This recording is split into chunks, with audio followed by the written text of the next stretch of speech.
Qu'on l'appelle mortazza, qu'on en fasse la farce de la focaccia romaine ou bolognaise fine et croustillante, ou qu'il s'agisse d'une saucisse cuite parvenue aux États-Unis depuis Bologne, tout en évoquant sa douceur de vivre et sa splendide architecture, la substance reste la même.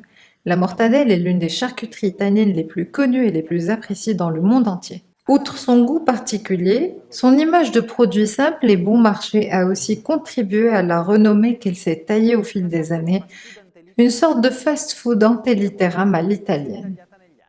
Mais l'origine de cette charcuterie est noble et ancienne.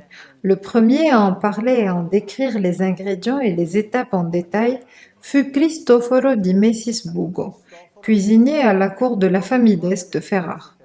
En 1557, dans son Libro Novo, cette célébrité de l'époque raconte la préparation longue et élaborée de ce qu'on appelle les mortadelles de viande et qui rappelle de nombreux passages de la recette actuelle en restant toutefois diverses.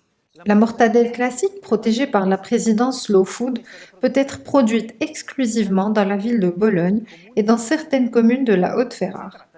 C'est une charcuterie de porc en sachet dans la vessie de ce même animal et préparée avec 60% de viande maigre et 40% de graisse.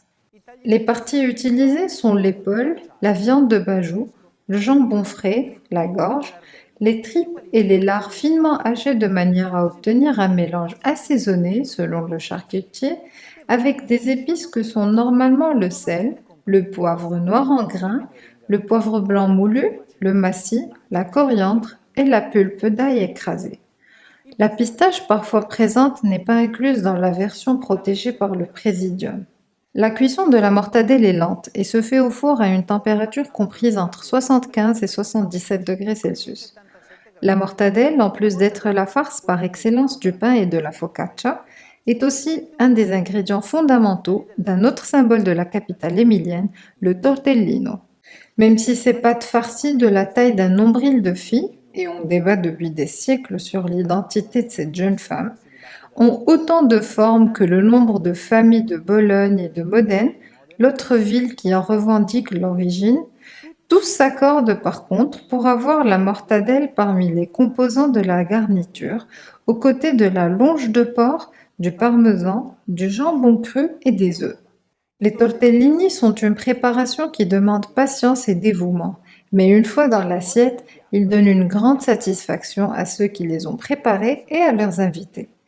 Si vous aussi vous avez envie de vous aventurer dans ce plat, suivez-nous.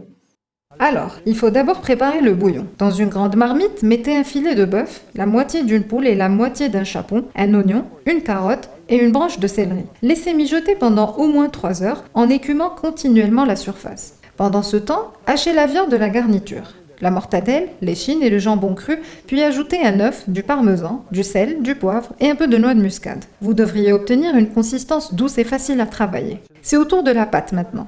Mettez la farine, les œufs et le sel sur une planche à pâtisserie. Pétrissez jusqu'à obtenir une pâte élastique et lisse, qu'après une demi-heure de repos, vous étalerez jusqu'à ce qu'elle atteigne 2 mm d'épaisseur. Découpez maintenant la pâte en carrés de 3 cm de côté, placez au centre de chacun une noisette de garniture, puis refermez-la d'abord en triangle, puis en joignant les pointes extérieures autour d'un doigt en exerçant une légère pression.